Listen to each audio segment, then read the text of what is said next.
Good morning students. आज हम पढ़ेंगे स्ट्रक्चर ऑफ न्यूक्लियस के बारे में, इसके बारे में न्यूक्लियस के स्ट्रक्चर के बारे में। न्यूक्लियस को as a cell organelle describe किया था रॉबर्ट ब्राउन ने। इसने किया था रॉबर्ट ब्राउन ने। कब किया था? 1831 में। 1831, ठीक है।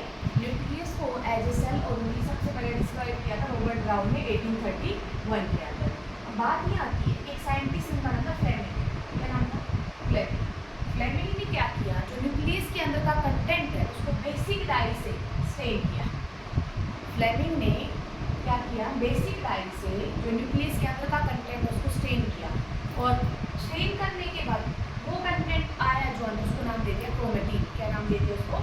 क्रोमेटिन, ठीक है, क्रोमेटिन।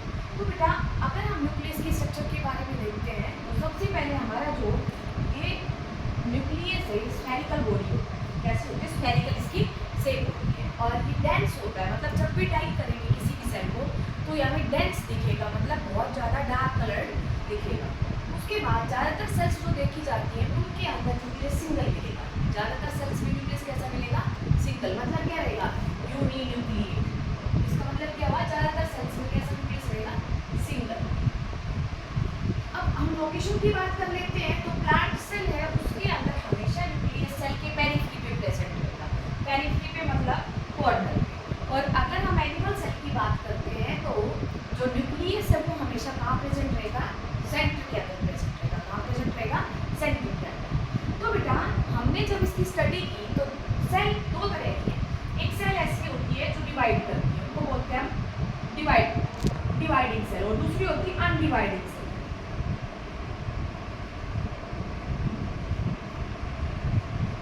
और दूसरी क्या है? Dividing cells.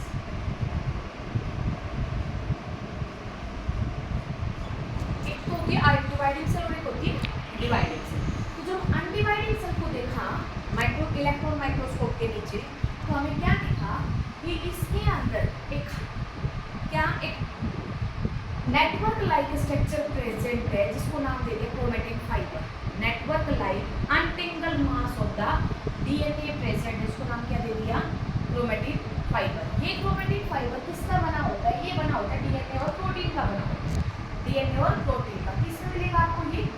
ये मिलेगा आपको अनडिवाइडिंग सेल के अंदर। फिर न्यूक्लियस के स्ट्रक्चर को फर्दर स्टडी किया तो इसके अंदर 4 कंपोनेंट मिले हुए। पहला कंपोनेंट मिला न्यूक्लियर एनवलप। न्यूक्लियर एनवलप क्या होती है? आउटर में जो कवरिंग है उसको बोलते हैं न्यूक्लियर एनवलप। ये न्यूक्लियर एनवलप मिलके बनती है। आउटर जो कवरिंग है उसको बोलते हैं आउटर न्यूक्लियर मेम्ब्रेन, अंदर वाले को बोलते हैं इनर न्यूक्लियर मेम्ब्रेन, और इनके बीच में जो स्पेस है उसको हम बोलते हैं पेरी न्यूक्लियर स्पेस। क्या बोलेंगे? Peri nuclear space. Outer nuclear membrane, inner nuclear membrane, और उसके बीच में जो स्पेस उसको हम क्या बोलेंगे? पेरी न्यूक्लियर स्पेस, ठीक है। ये तीनों मिलके क्या बना देते हैं? हमारे न्यूक्लियर एनवलप। अब इस न्यूक्लियर एनवलप के अंदर कई जगह के ऊपर छोटे छोटे पोर प्रेजेंट है, और इन पोर को हम कहते हैं न्यूक्लियर पोर। क्या कहते हैं? Nuclear pore. न्यूक्लियर मेम्ब्रेन क्या हुई? आउटर न्यूक्लियर मेम्ब्रेन और इनर न्यूक्लियर मेम्ब्रेन, उसके बीच की स्पेस को तीनों को मिला के हम बोलते हैं न्यूक्लियर एनवलप। उसके बीच में जो स्पेस उसको हम बोलेंगे पेरी न्यूक्लियर स्पेस। क्या बोलेंगे? पेरी न्यूक्लियर स्पेस, ठीक है। और ये जो छेद है छोटे छोटे माइन्यूट पोर है इनको आप बोलेंगे न्यूक्लियर पोर। क्या बोलेंगे? Nuclear pore. अब इसका फंक्शन देखो, न्यूक्लियर एनवलप का फंक्शन क्या है? It separate out cytoplasm from the nucleoplasm. Nucleus के अंदर जो फ्लूइड भरा है उसको, और सेल के अंदर जो फ्लूइड भरा है उन दोनों को क्या करती है? Separate out. ये जो न्यूक्लियर पोर है इसका फंक्शन क्या होगा? इन न्यूक्लियर पोर का फंक्शन होगा they provide the path for movement of RNA and protein inside और आउटसाइड ऑफ द न्यूक्लियस।